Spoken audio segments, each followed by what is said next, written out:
Oh, and I decided from now I'm gonna start like this. Hey. Welcome. Welcome to Heavy Hands. I am your host, Connor Rebush. No, that wasn't Fat Albert you were listening to. This may shock you, but I'm the guy who usually hosts the show with a fresh new style. Joined, as always, by the same old boring Phil McKenzie. Phil, how you doing?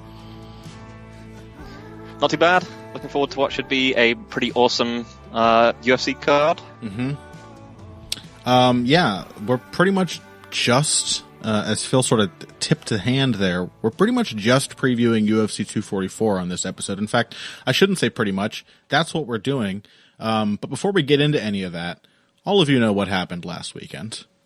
And there was some kind of vague threat issued on my part about what would happen if see, the thing is I can't remember if I threatened that you making me pick Ben Askren and him winning would cause me to eject you from the show. Yeah, that was what it was. Oh, okay. All right. Well, thanks for reminding me. But someone did say in the YouTube comments that they are very uncomfortable that I constantly threaten to remove you from the show.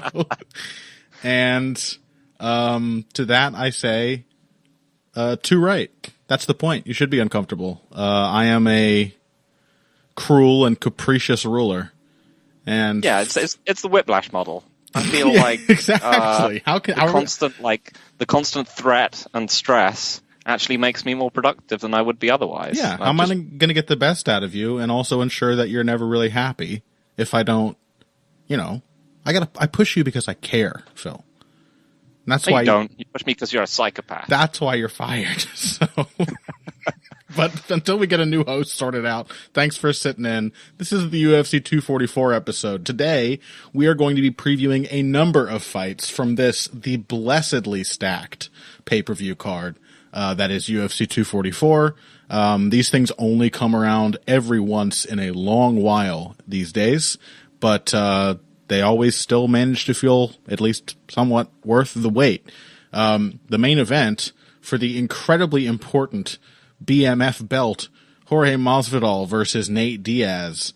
In the co-main, we're also going to be talking about Kelvin Gastelum coming back from his incredibly valorous performance against Israel Adesanya, and he is facing Darren Till in Till's middleweight debut. That's very interesting. We talked about Stephen Thompson versus Vicente Luque, another main card fight here, on last week's episode, but we didn't yet make room for Kevin Lee versus Gregor Gillespie, so we're going to be previewing that. We're also going to try to hit Corey Anderson, Johnny Walker, Julio Arce, Hakeem Dawodu, maybe some other stuff too. It's a stacked card. Like I said, there is very little that on here that doesn't look guaranteed to be exciting. And even those that aren't guaranteed to be exciting, Derek Lewis, Blago Ivanov, are meaningful for their divisions. So I have really no complaints about this one. And without further ado, why don't we jump in on that main event for the Bad Mama Jamma belt, Jorge Masvidal versus Nate Diaz. Phil, take it away. So, I mean, the first thing we have to say is that there are kind of two camps of people with regards to the BMF thing. I mean, I guess maybe there's three, but it's basically, do you think this is cool and awesome and like hype, or do you think it's stupid? And clearly, I think we're cool in the and stupid awesome. camp. No, I think it's cool and awesome. I love it. I'm a BMF myself. Yeah, so it is one of those things where, like, I do not begrudge either of these men this. I put this in exactly the same box as I would have put DC versus Brock. These guys have paid their dues. They deserve to be there making money.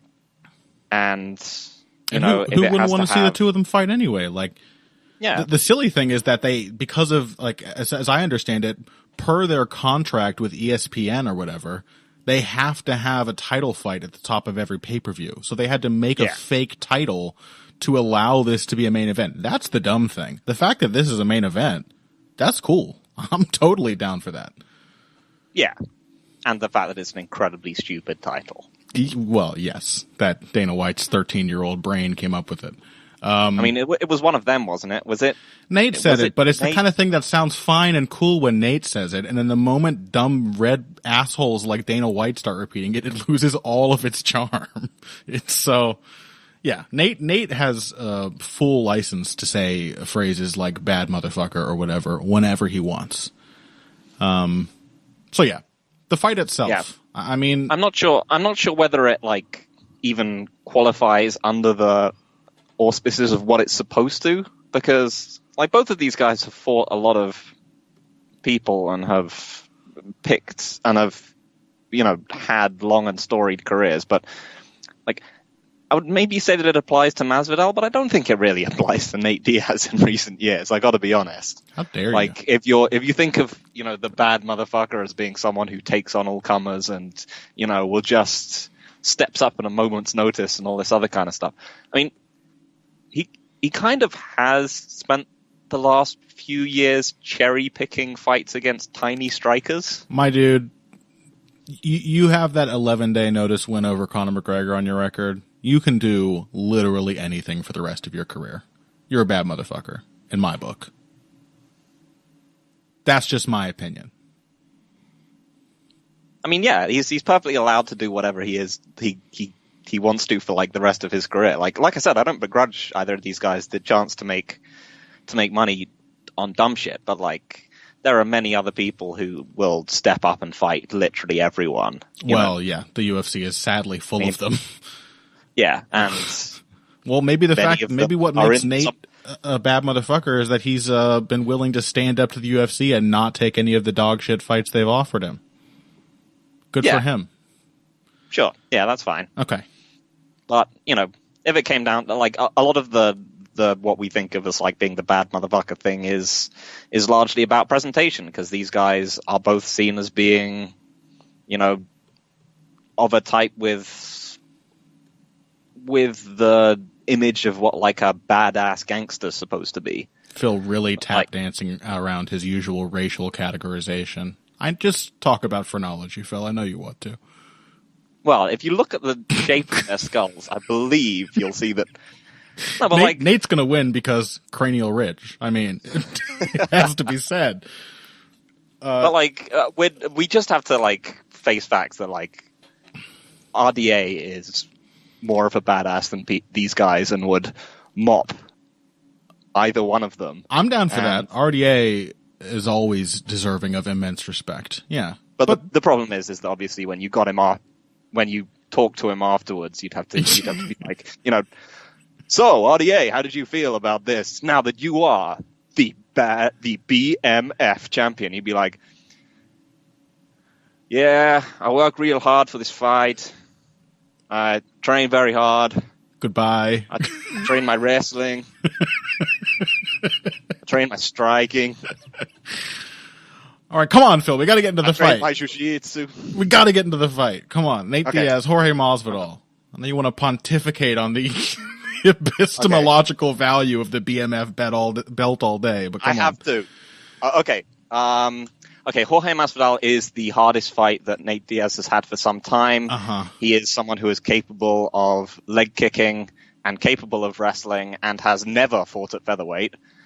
And I don't think Nate Diaz looked very good against Anthony Pettis. That's kind of the thing, yeah. I mean, I can push you to talk about this faster, but also, like, I think we knew going in this probably wasn't going to be one of our longest segments for fascinating main events. Not that this isn't fascinating, but it's fascinating on the character and personality level. Because I don't want to make it sound like Jorge Masvidal winning is any kind of foregone conclusion. It would be remiss to do such a thing in a sport as insane as MMA. But yeah, like Nate against Anthony Pettis, I don't know if he looked old or rusty, or if he had to perhaps just compromise some elements of his style because of the challenges of the style matchup. Certainly it was a more pressing, aggressive Nate Diaz than we have seen in most of his recent fights. It was a style that he sort of just fell into in the second fight with Conor McGregor. But typically, the modern Nate Diaz is like this long-range, technical, slow, but pretty damn polished boxer. And the one who fought Anthony Pettis was just like, that was a throwback and not in a really great way. Like, falling out of his stance every time he threw a strike. He wasn't, again, some of it may be rust. He wasn't there with the defensive reactions after he hit Anthony Pettis at all until the third round. He did start to sharpen up and look like the old Nate Diaz by round 3. But for the early going in that fight, it was like every time he hit Anthony Pettis, he got hit back. And what ended up saving him was his always underrated clinch game. But the famous Nate Diaz boxing wasn't really there, was it? Yeah, the only real technical improvement that he showed was that he was much better at checking leg kicks, which helped him out a lot because I think it either broke or severely damaged Pettis' foot. But yeah, other than that, it was sort of what we saw late in the McGregor fight, in that he just forced him into the clinch and fucked him up there. Mm-hmm. And, doing well in the third round was partially it was also partially just because Pettis was exhausted. Mm-hmm. I think he was just able to start opening up on him more. And it was Diaz's incredible toughness that bailed him out more than anything else, I felt, because I've said this a bunch of times, and I think it remains true, is that the Diaz brothers' cardio is really nothing special in the modern UFC. Mm-hmm. He was looking very he looked almost done in the second round. Yeah. And he was looking ragged by the end of the first. Yeah. It wasn't what pulled him back into it wasn't the idea that he was just, he was just some inexhaustible Demetrius Johnson-esque cardio machine. It was just that you could see him just fight through it. Mm-hmm. It was he could see Anthony Pettis wilting visibly as well, which I think sort of, like in the second McGregor fight, brought the pace out of him. Yeah. But yeah. So how much of that do you think was? Is it fair to say that some of that had to do with the matchup he was given? One thing that really stands out to me looking back at that fight is how much time Nate spent in orthodox. That's not something we usually see from him. And I have to wonder if the really awkward footwork, the really poor reactions to punches, to counter punches and things like that, maybe had something to do with the fact that he knew he needed to apply lots of pressure and be wary of the kicks more than anything else. Did that throw him off? Or do you lean more on the rusty/old side? It's actually a really good shout. I hadn't actually considered it at all. Because he did, like I said, he went into that fight clearly intending to pressure and to force the clinch often and use his size. So, like I said, by the third round too, some of it was Pettis being tired, but little things like the technical details of Nate's style started to come out a little more as well. He was more capable of landing his straight shots and then pulling his head back out of range. He was pivoting away from the counters a little better. But all up to that, it was all he cared about was just mashing through anything that came at him and pushing forward. Yeah, I mean, it's a good point. I genuinely hadn't considered how the stance would have been playing and making him look like that. But yeah, I think he wanted to both to check and to be able to kind of step down to come into the pocket in a similar way that he did against McGregor. So yeah, maybe that's why he wanted to fight orthodox. And the question with Masvidal is obviously we saw that Diaz had a game plan in that fight against Pettis. And the question with Masvidal is he really capable of fighting to game plans?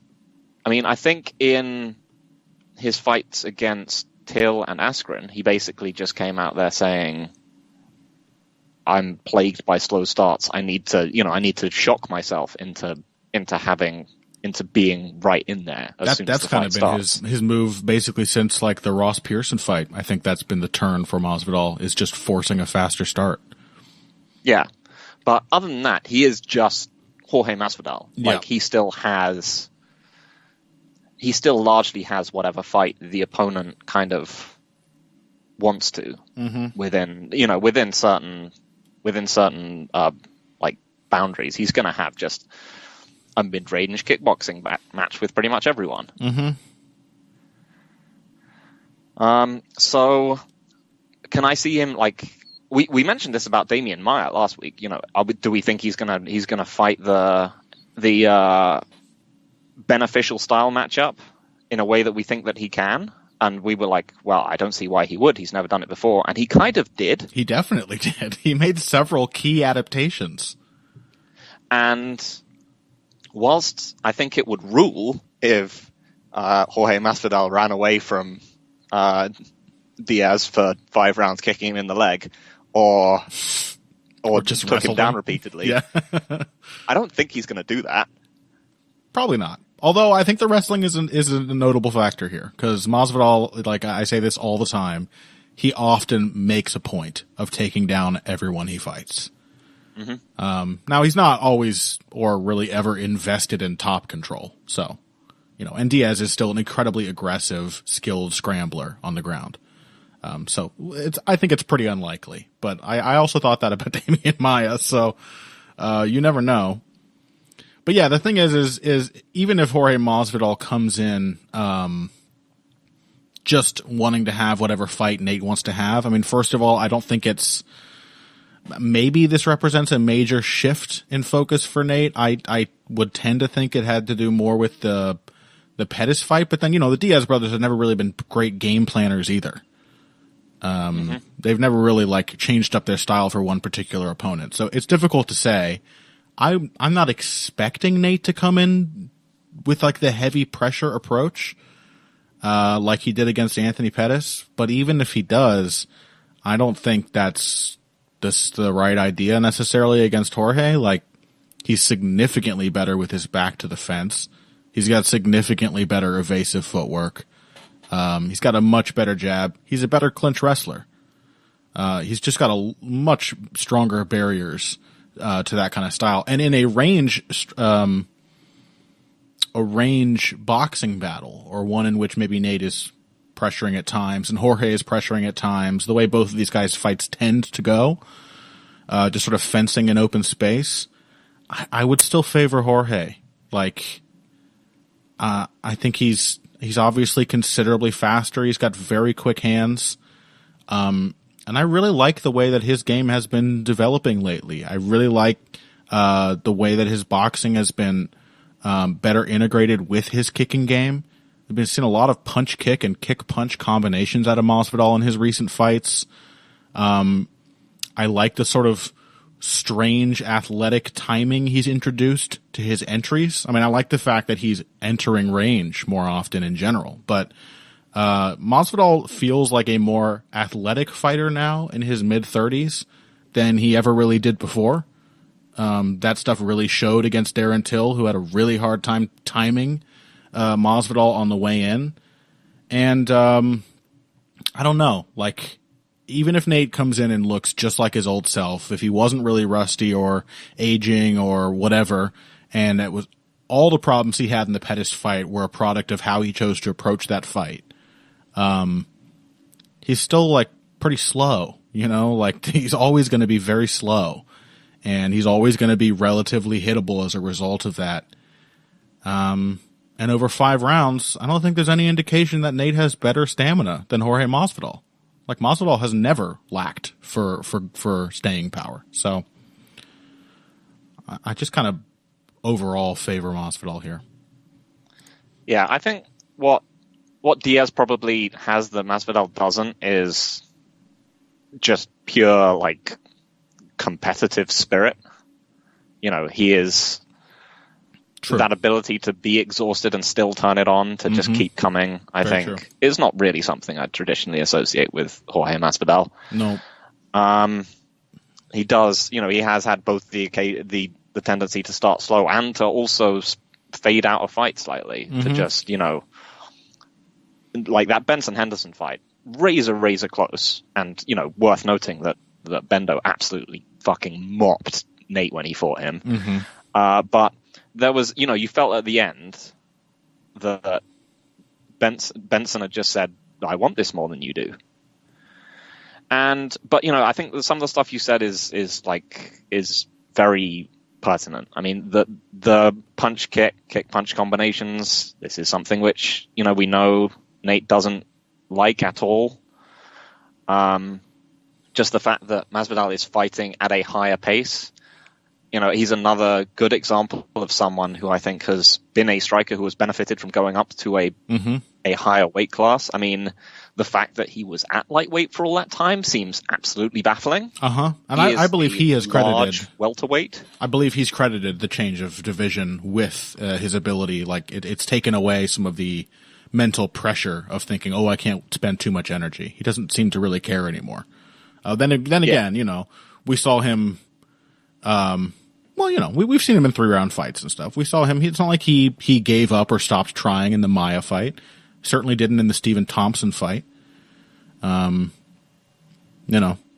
that one interest you at all as a potential parallel? If Nate were to play a real back foot boxing game, could he take advantage of Masvidal's tendency to follow? And I don't know. I can't really see it, to be honest. Nate's not Stephen Thompson. I mean, yeah. So, the one thing you can say is that people have clocked Masvidal with right hooks a few times. I mean, Bendo did it a bunch as well. But just the sheer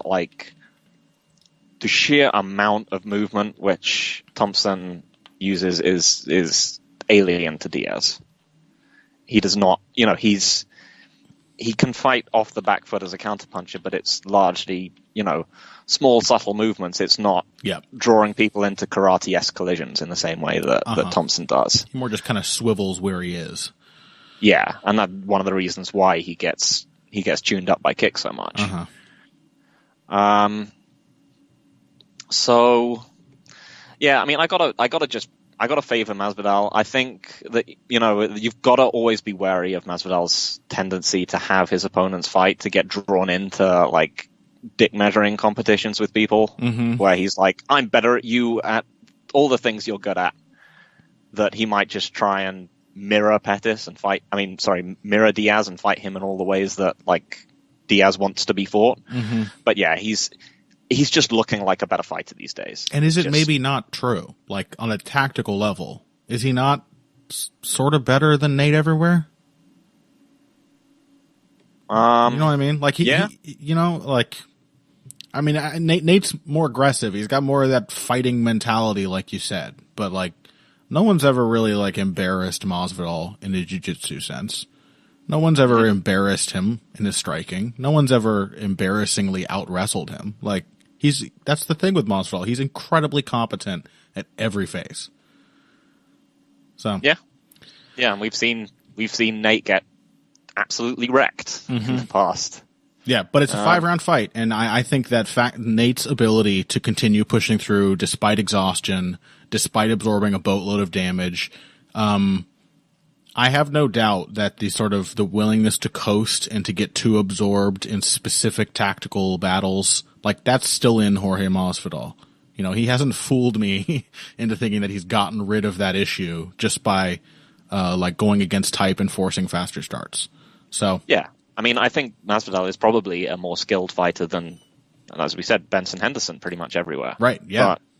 But that kind of didn't matter. Yeah, exactly. But I would recommend that people watch that fight just because it's awesome. But yeah, Jorge Masvidal and probably by decision. Yep, that sounds about right. All right. Well, we said we'd be 15 minutes, but it's been 24. So that's segment 1. You can't stop us, folks. You can't stop us making something interesting to ourselves. When we come back, Kelvin Gastelum versus Darren Till, Kevin Lee versus Gregor Gillespie, and more after this. Hey everybody, thanks for listening to this week's Heavy Hands. If you like what you hear, please consider pledging to support the podcast on Patreon. Patreon is basically continuous crowdfunding. You sign up to contribute a certain amount per month to help us with production costs and the like, and in return you get rewards ranging from a mention on the Heavy Hands website to a question or topic of your choice being discussed on the show. We have a lot more in the works to reward you for your help, and we appreciate every contribution. No amount is too small. Just head over to patreon.com and find how you can help out, the only show dedicated to the finer points of face punching. Now let's get back to it. You there? Yep. All right. Do we feel ready? No. But let's do it. I don't know shit about either of these fights. Okay. You don't? No. What? They're good. No, I don't. But I don't know anything about them. I don't understand them. Oh, I thought you said you don't give a shit. Oh no, I'm looking forward to them, but so I can understand them in retrospect. Yes. Okay, well, welcome back to Heavy Hands. We are talking about two more of the main card fights set for this upcoming UFC 244 card. Kelvin Gastelum, Darren Till, Kevin Lee, Gregor Gillespie. Let's start with the co-main event, the middleweights. Gastelum Till. Of course, as I already said, Gastelum coming off of a really valiant effort against Israel Adesanya, didn't get the win. Probably, in fact, should have been finished in the fifth round of that fight, but still a hell of an effort, and one which both you and I, Phil, came away from thinking that he had finally made some of those improvements and changes we've been waiting for what felt like his entire career to integrate the sort of the head movement and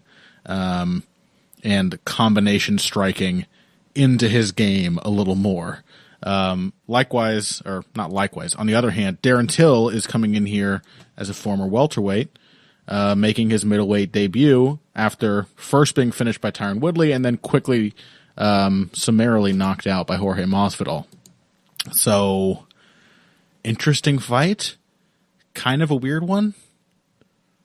Kind of hard to understand, right? Yeah. It's a strange one because these are both fighters that have been fairly heavily defined by their limitations. Right. Yeah. Both of them have sort of gotten by being relatively one-trick ponies for quite some time.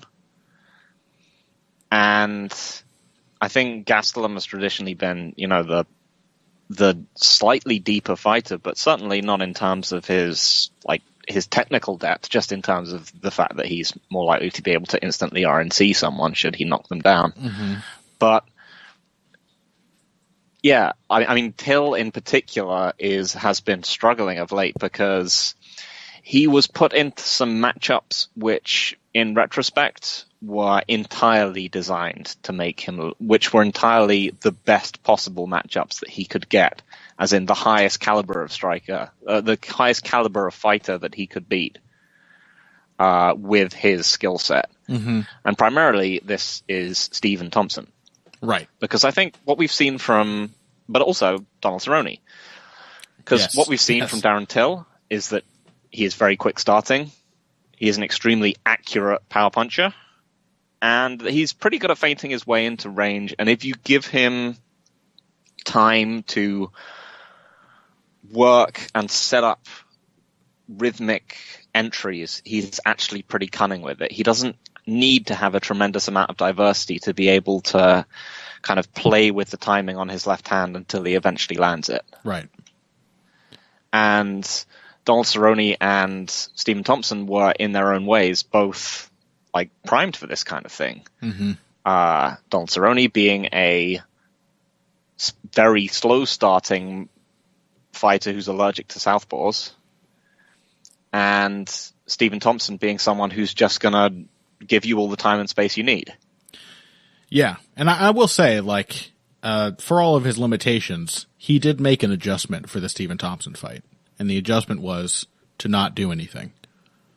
It was the classic counter Machida approach of just, this guy wants me to lunge in and counter me. I'm just not going to ever lunge in with anything. I'm not going to figure out a good way to close the distance. I'm just going to not close the distance.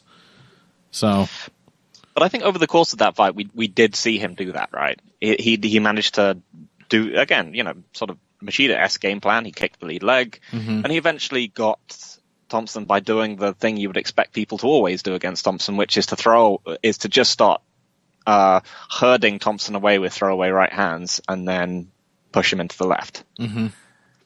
So he doesn't do a tremendous amount of things, but if you give him time and space to do those things, he's similar to Gunnar Nelson.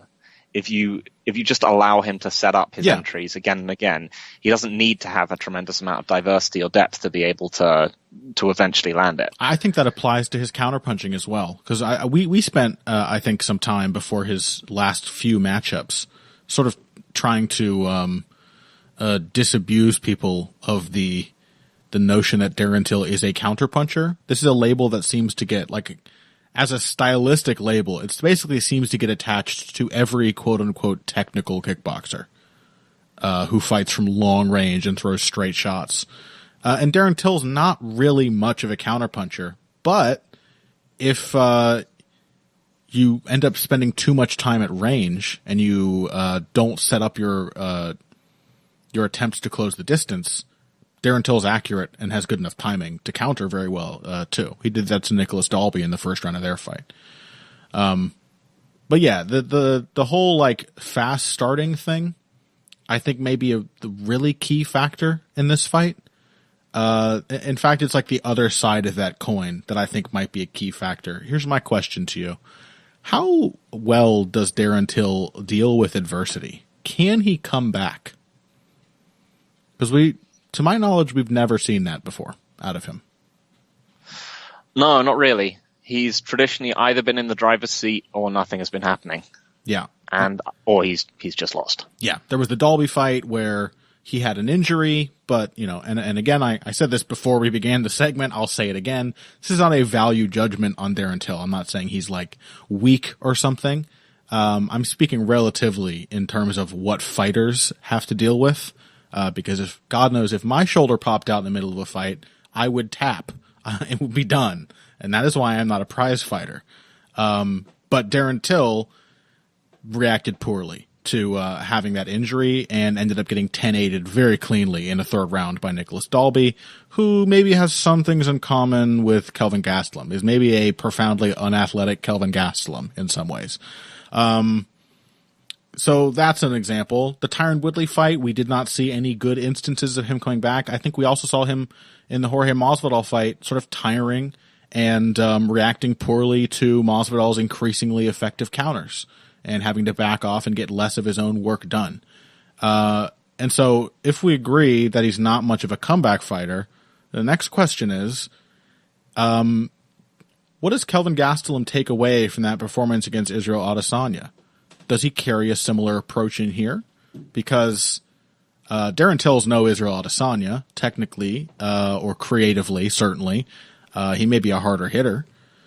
But stylistically, you can take a pretty similar approach, I think, to the one Gastelum used against Israel, against Till. He's going to be most vulnerable if you can back him up and keep the pressure on him. And that was something Kelvin did pretty well, at least in spots, until Adesanya out-adjusted him. So basically what I'm saying is, if Kelvin Gastelum does a lot of what he did to Adesanya, if he tries to feint his way forward, if he's moving his head as he closes the distance, if he's throwing combinations and following his punches with kicks, all in the interest of backing his opponent up, then I don't see Darren Till coming back from that. Yeah, because broadly, and this is going to sound a little disrespectful to Adesanya. Phrenology, Phil, 2 in 1 episode. Sorry? More phrenology. Two uses of the calipers in 1 episode. I got to. It's my new thing. The thing is that Till and Adesanya basically have the same skull type. No, they are.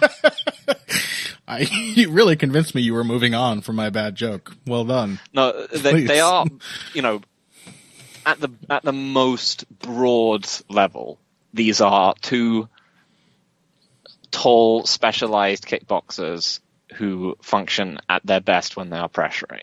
Adesanya and Till? Yeah. Yeah. With the exception that Till is far worse on the back foot than Adesanya is. Yes. Far worse defensively in particular. Yeah. I mean,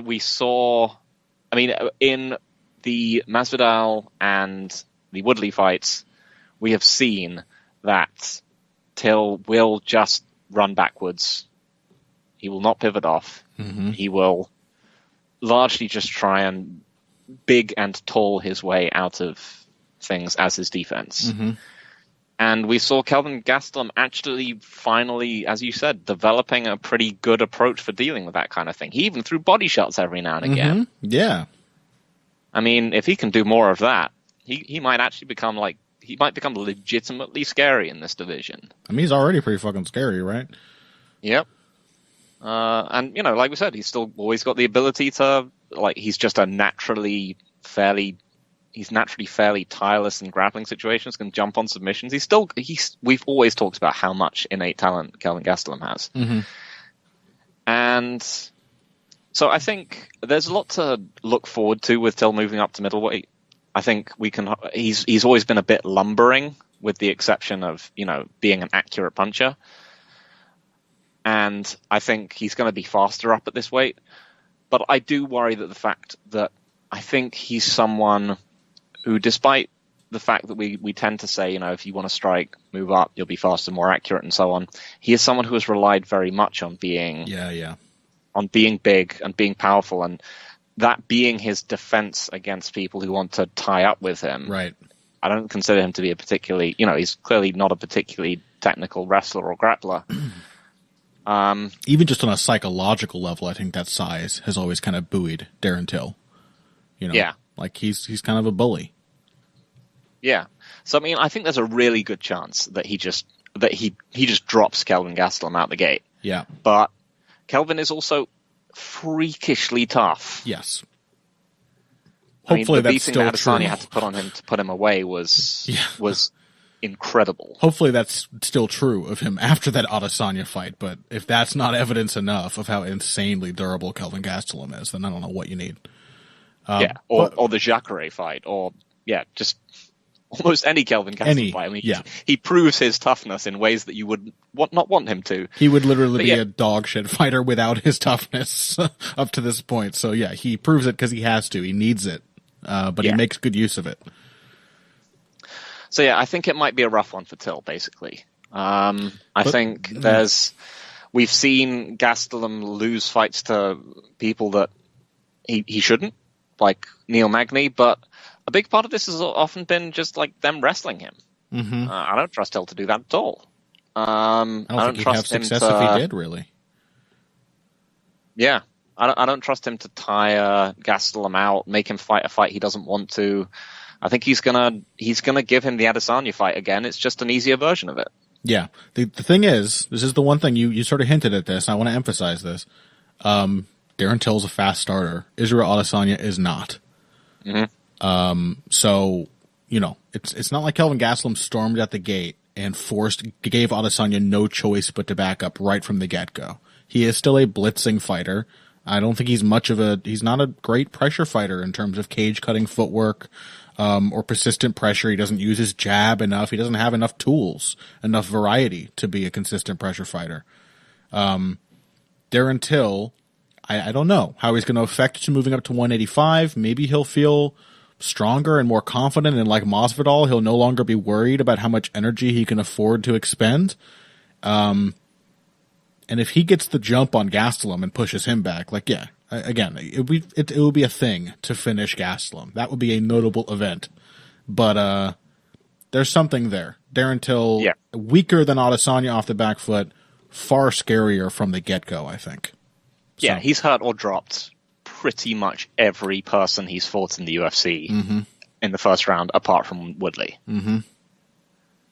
So, interesting one. Both of us picking Kelvin Gastelum. But that first round, I think, is going to be really critical. That's going to tell us a lot about how the rest of the fight plays out. Let's move on, shall we? We don't have a ton of time to talk about this one, but Kevin Lee versus Gregor Gillespie opens up the main card. And it is a weird fight. Can I say, I find it quite dispiriting that Kevin Lee is back at lightweight. On the one hand, it might just make perfect sense, in a very cruel, depressing kind of way, because I think what we saw in Lee's fight with Rafael dos Anjos was that he'd been having issues just before that, gassing at 155 and suddenly really struggling with the weight, which no shit. He looks like he weighs like 300 pounds, in that compact little frame. And so we're like, okay, he's going to move up. He's not going to gas. And then it was kind of revealed against Dos Anjos that, Lee had gotten so used to just being able to outmuscle lightweights that his game didn't translate that well to 170. He still ended up gassing despite not cutting weight because he was putting maximum effort into everything he was doing against a larger opponent. And it has to be said, it's Rafael Dos Anjos, an extremely good opponent too. One who's just on a technical level everywhere, really, really sharp, and was able to come up with ways to counter and adapt to Lee's approach. But it does kind of suck, right? Like, I would have loved to see Kevin Lee stay at 170 and say to himself, look, I got to develop my game. I got to get more comfortable on the feet. I got to get more relaxed.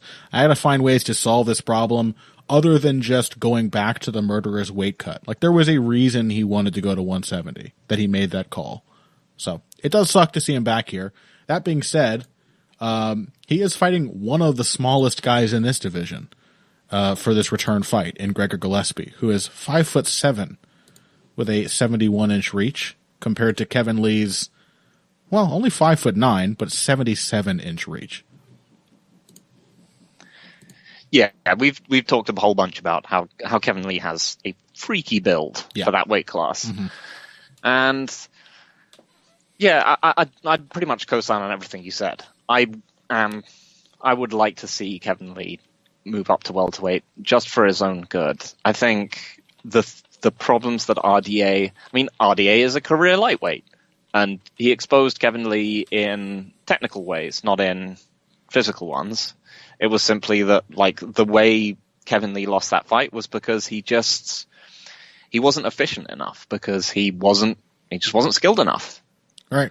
Yeah. He wasn't fighting Edson Barboza, and so the same shit didn't work as well. Yeah.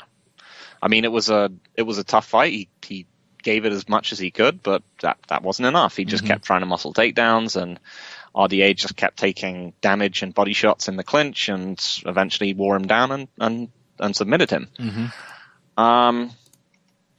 So this fight is one which might just kind of break Kevin Lee, because if he were to lose it.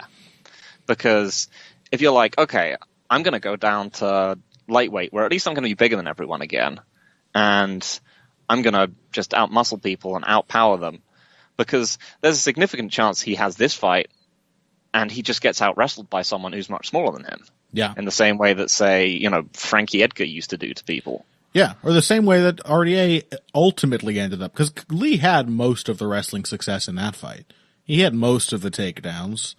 But like by the end of round 2, he was getting really tired. And by the end of round 3, he was running completely ragged. And the thing with Gregor Gillespie is he's much smaller. He's also a more efficient, more broadly developed wrestler, I think, than Kevin Lee. And doesn't cut weight, like Frankie Edgar, so doesn't get tired. And that's the thing, is like RDA's tenacity and staying power.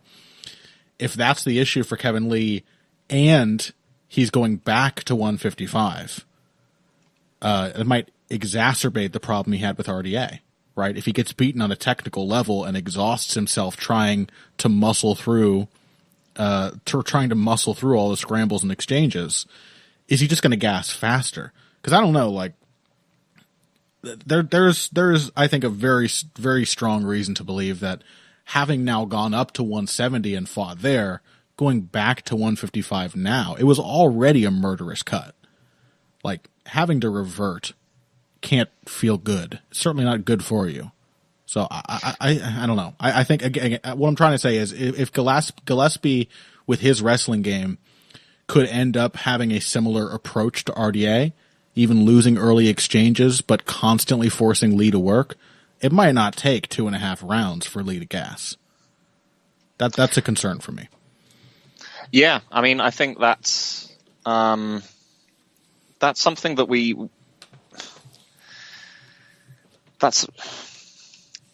I am concerned for Kevin Lee in this one, because, as you said, I think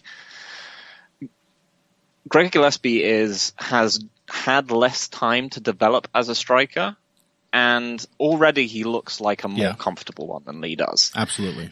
You can see that Kevin Lee is trying very hard to be a technical striker, and that perhaps Gregor Gillespie isn't in the same way, but that Gregor Gillespie just has a far more natural understanding of how to strike. Gregor Gillespie doesn't really flinch, he's got flow on the feet. Kevin Lee puts maximum effort into every punch he throws. He just looks tense and stiff. And I said this when we were discussing it before. I think this may have come from one of Ed Gallo's articles, which you should read. I think we've hyped his shit on the show before, but it's the best wrestling analysis going on out there right now. But something either that he pointed out or I just noticed in his examples is that Kevin Lee, his decisions on the feet when he's timing a shot or timing a counter, he's kind of guessing. He's just not comfortable, relaxed, poised, however you want to put it. He's not in that right mindset on the feet where he can know what you're throwing once you've started throwing it. In Kevin Lee's brain, it's just oh shit, the guy's throwing something, quick, hit a reactive shot. And that's not Gregor Gillespie. He's, he may be more hittable than Lee in some ways, but he's just a way more organic on the feet. Yeah, I think Lee has been able to have very fast starts against a lot of people because he is actually I think he is a thoughtful fighter and a coachable one. But he is also the curse of these guys. He is rote. Yes. You tell him to do things and he will do them. And the minute he's no longer able to be told to do things, he will start to lose track of things, but he's not a great in-fight adapter. You're saying he's maybe a good fast starter because he can't tell how much danger he's putting himself in? I think it's more that just, people, either him or his coaches will figure out this is how you should approach this particular fighter, and then he'll just go out there and do it. He's not making reads. Works a lot. He's not out there making reads on the feet necessarily. He's just you point him in the right direction with the right idea and he executes. Yeah, and then the opponent he's up against adapts to that, and then things start to go downhill a bit. So, the thing is that this in itself should be a very good fit with TriStar because they're very good at that kind of thing. They're very good at giving people game plans and getting them to stick to them. I think he's just naturally the things that his attributes should also work pretty well with TriStar. He's got freakishly enormous arms. He's fundamentally the same kind of body shape as GSP. Yeah, he is. If they just train GSP stuff into him, imagine that seems like it would work really, really well. I'm not sure if I can trust any of that to happen though, in this kind of time frame, and also at this kind of point in Kevin Lee's career where, you got to think he's got to be doubting himself quite a lot. He's bouncing back and forth between weight classes. He's lost, he thought he was fighting for a belt, and then he lost 3 out of his last 4. So yeah, so I think I'm just going to pick Gregor Gillespie. I don't trust Lee's going to have a sizable physical advantage, and I say that in both senses of the word, but he's he just blows a lot of energy in his takedowns, as we saw against RDA, and he really still just is just not good on the back foot at all, unless he's got his wrestling to bail him out, and I'm just not sure that he does in this case. I think I'd trust Gillespie to just brawl his way inside and just gut out more exchanges than I do Lee. But honestly, Gillespie seems, I can understand people like him a lot more, but I'm still a Kevin Lee fan. I just find him his kind of cocky, he's cocky, but he's also candid, and he's gives respect to people when they beat him and stuff, and most of the time, despite the fact that he also rarely seems to think that he lost fights. But I don't know. I like Kevin Lee. I would still want to see him do well, and I'll be sad if Gillespie beats him.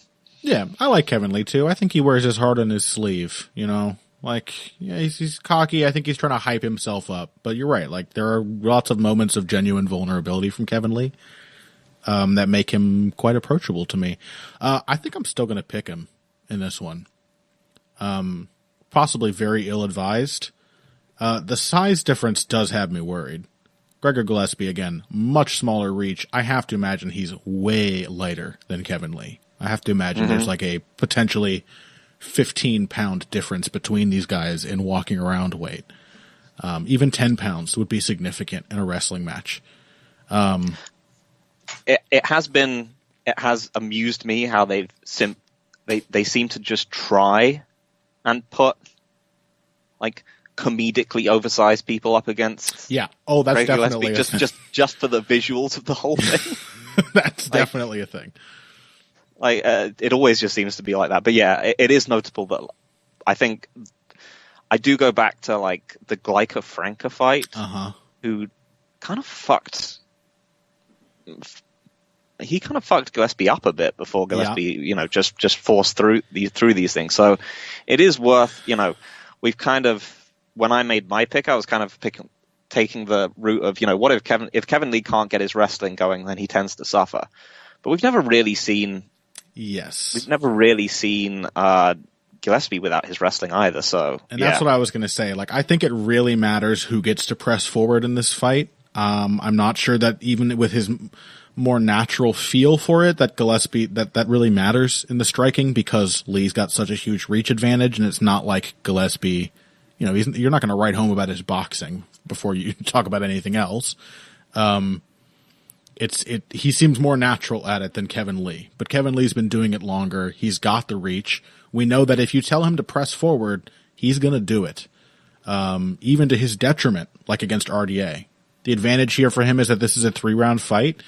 And yeah, you kind of hit on my last point against Gillespie, which is like, again, no disrespect. I'm going to be a little blunt with how I say it, but like, who the fuck has he fought that has any comparison to Kevin Lee? Like Yancy Medeiros, Jason Gonzalez, Andrew Holbrook. Maybe I'll embarrass myself now that I'm looking back with the benefit of hindsight, but I can't imagine having picked any of those guys over Gregor Gillespie. I mean, they're notably shitty wrestlers. Yes, Vince Pichel is by far the best wrestler on that resume.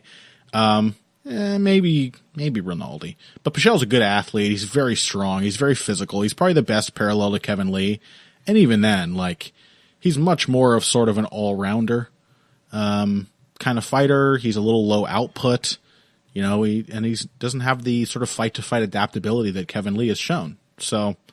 I think, Rinaldi, I think, is the best wrestler, whereas Kevin Lee has handily out-wrestled Michael Chiesa and Michel Praterish. Yeah, and as well as, who was the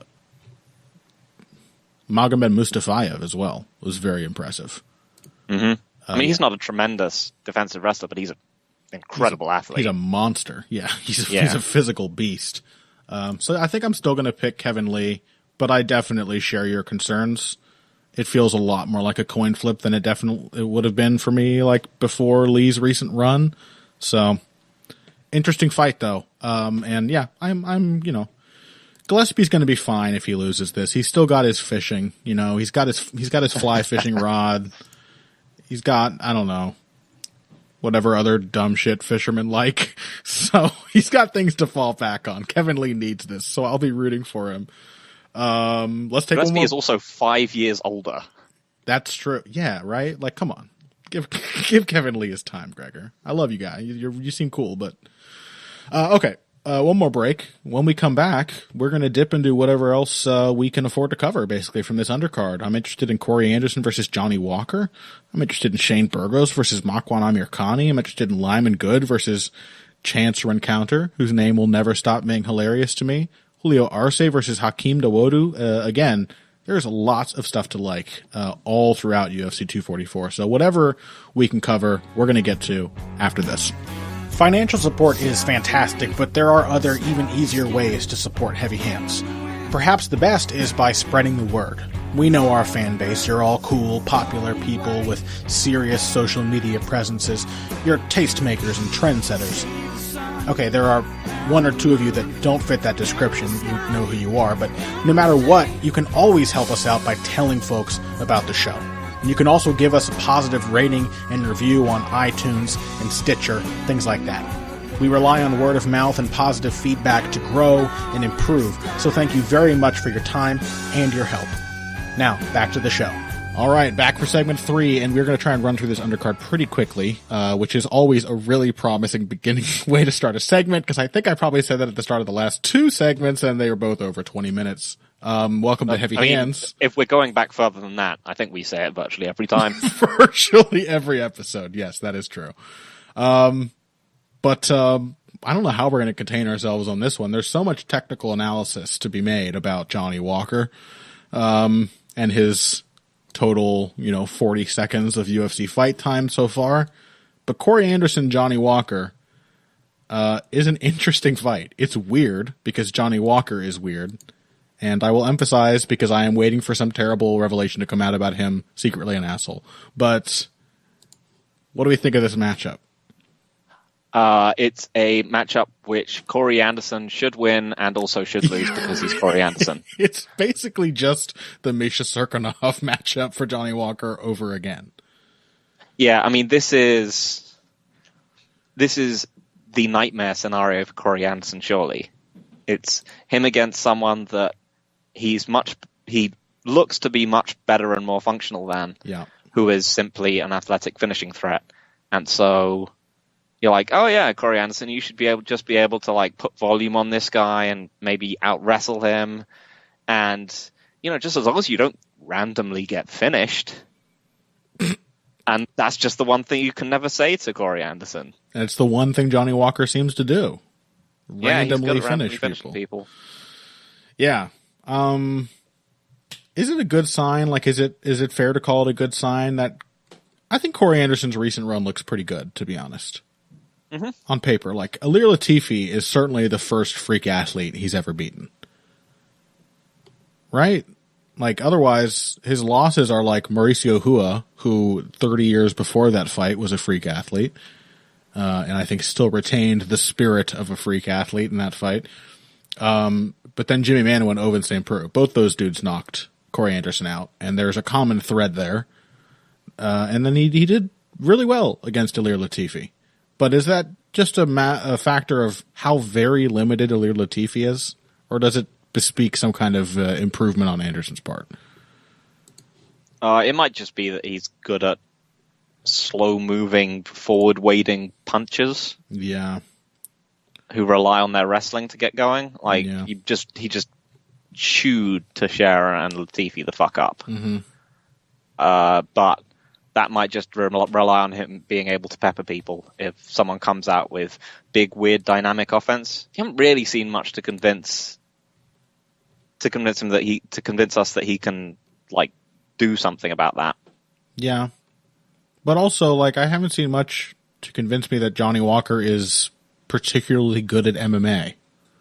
Oh yeah, I'm not picking Johnny Walker. You're not? Because I think I might still. I don't know. It just seems like the perfect... No, I'm not doing it. It's just the perfect fight for Corey to lose. I know, but I'm not doing it. I'm refusing to pick Johnny Walker until he does something good. No. Because, like, seriously, all of his UFC fights have been the same shit. Like, nothing happens for a very brief time. And then the other person is just dead with one shot. But, like, if you look back through, like, firstly, being out-wrestled has been a problem for Johnny Walker. He's been fortunate so far in the UFC that he hasn't faced any capable wrestlers, or at least hasn't given any of them a chance to wrestle him. Misha Cirkunov would have been that test, and that fight lasted 36 seconds. But he was taken down in his fight with Frank Waston, with Enrique da Silva on the Contender Series. He got finished by Klidson Abreu with a rear naked choke. I'm pretty sure Wagner Prado TKO'd him on the ground. And yeah, and he also I think his loss to Enrique Silva Lopez, that's his other of 3 losses. That was just him like walking into a punch and getting knocked out. So, like, it should be a really winning fight for Corey Anderson, right? Like, better volume, significantly better footwork, the ability to intercept stupid lunging attacks with a jab, and really top-notch wrestling and phenomenal top control. Like, that's the thing I don't think gets celebrated enough for Corey Anderson. Maybe because at light heavyweight people want blood and that reads as boring.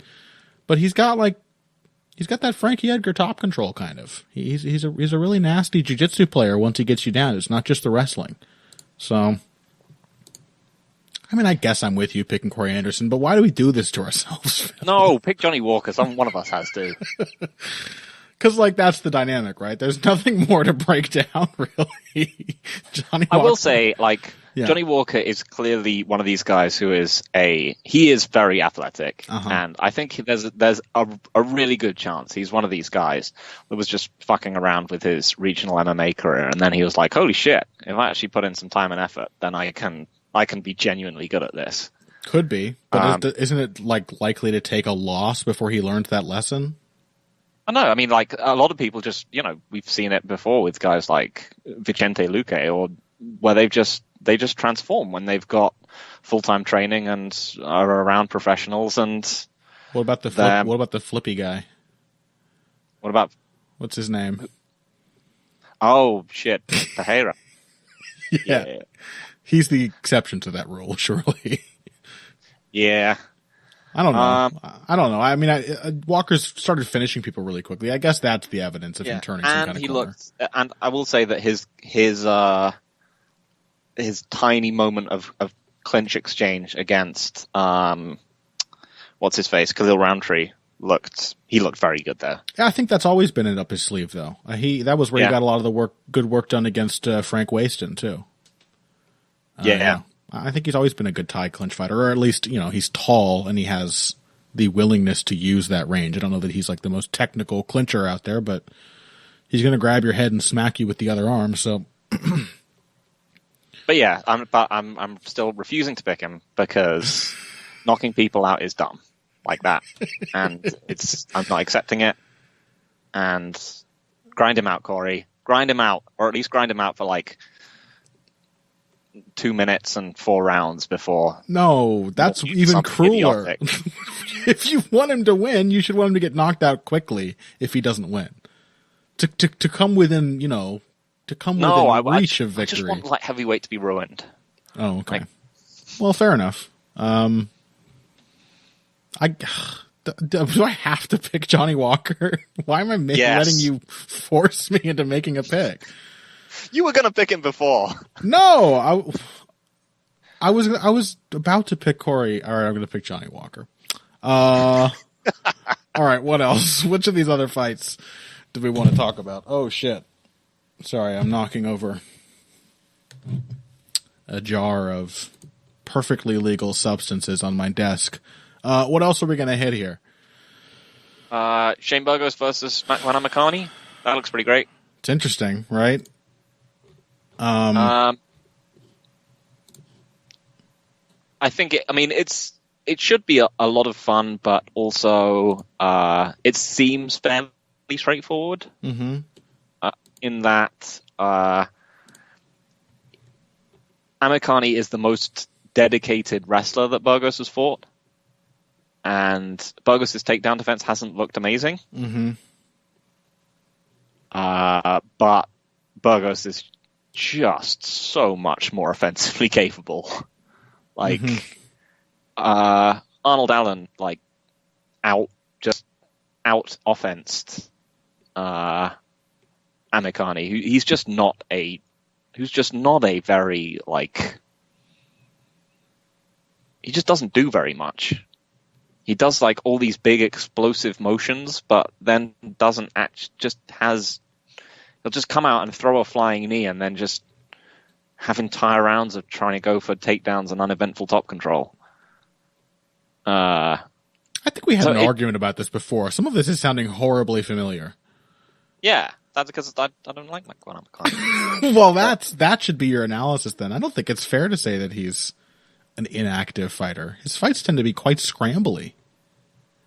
Yeah, I mean, I think he's a he's a fun positional grappler, but like, oh, and that's not fun really for just you. Doesn't do anything for erudite he fight just doesn't fans do anything like on yourself. the feet, and he doesn't throw much, and he doesn't throw any ground and pound. Yeah, that's true. He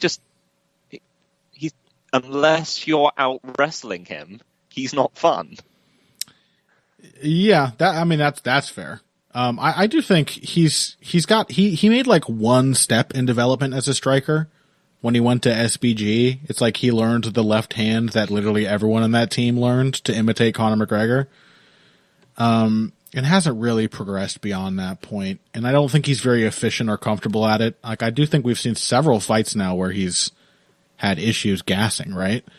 Arnold Allen was a problem. Mike Wilkinson fight, I remember being pretty ragged by the end of that.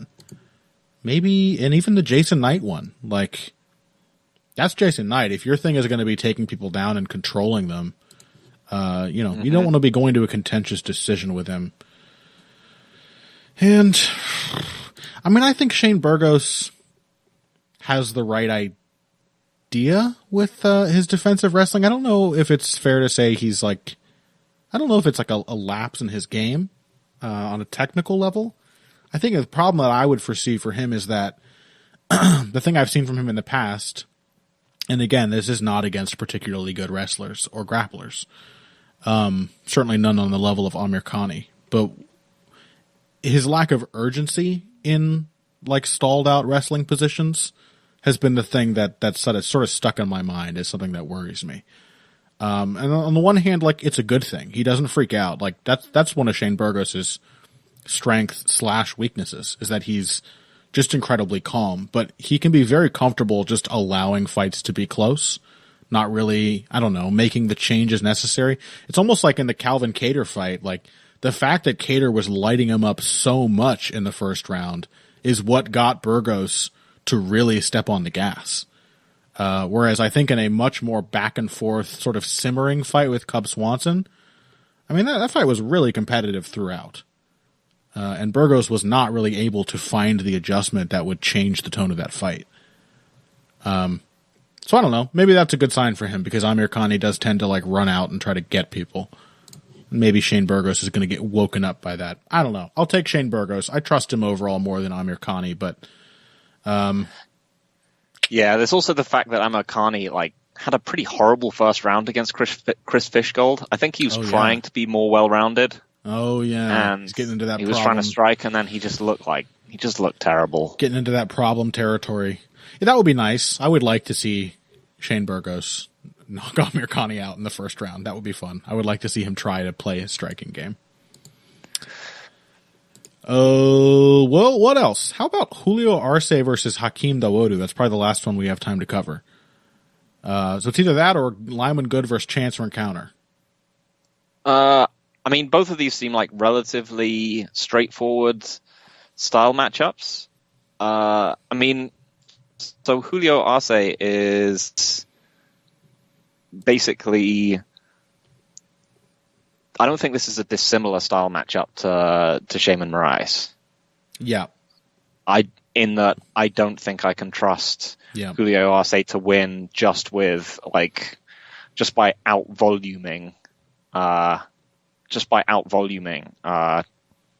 Dawodu. That's my read as well.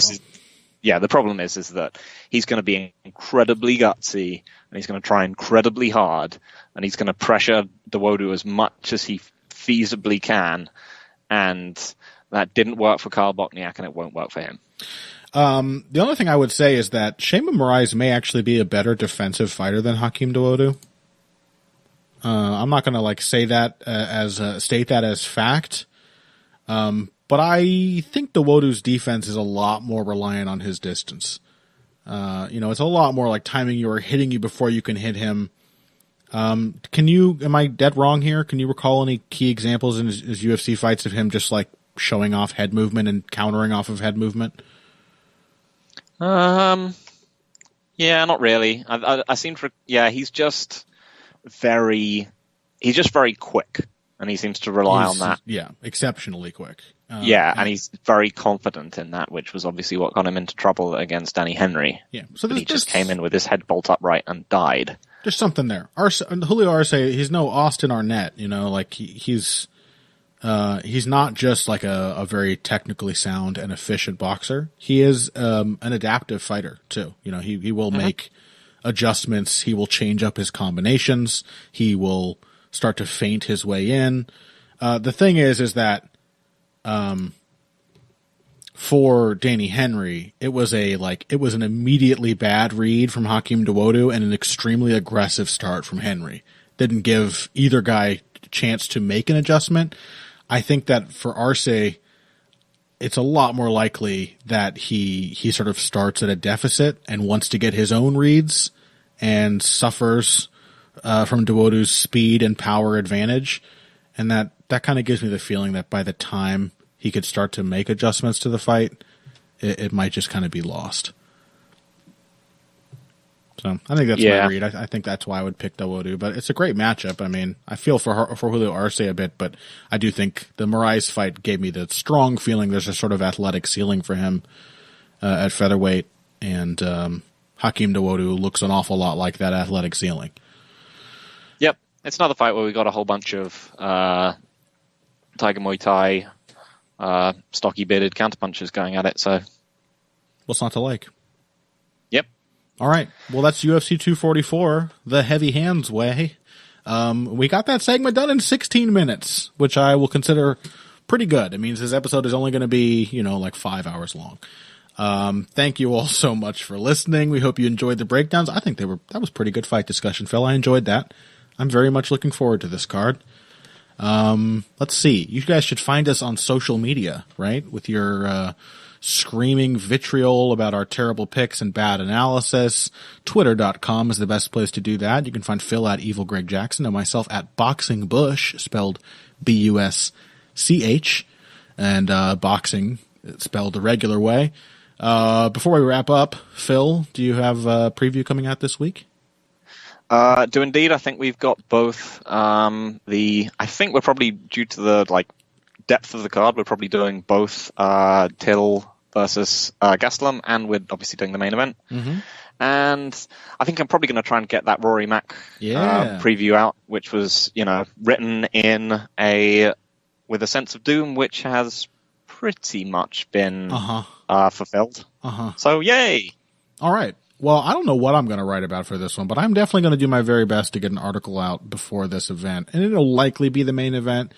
I just don't know really. A lot of these are fights that I like. I want to see them happen and then talk about them. Mm-hmm. I'm not exactly sure where a lot of these fighters stand. It feels like so many questions will be answered, but I will likely be doing something to preview or break down some aspect of the main event or something on the main card. And since you just mentioned it, before we go, that Rory McDonald's fight, the rematch with Douglas Lima, in addition to Damian Maia's beautifully ugly victory over Ben Askren, we are going to cover both of those on a bonus episode. So that should probably have come out on the Patreon by the time you're hearing this. But if not, give it a day or two. That'll be on the Heavy Hands Patreon, and it's $3 a month to get access to all of our bonus episodes. And that's our show. Thank you all once again for listening. Thank you very much to those of you who support us financially. And until next week, if you came here for the finer points of face punching, you came to the right place. This has been Heavy Hands.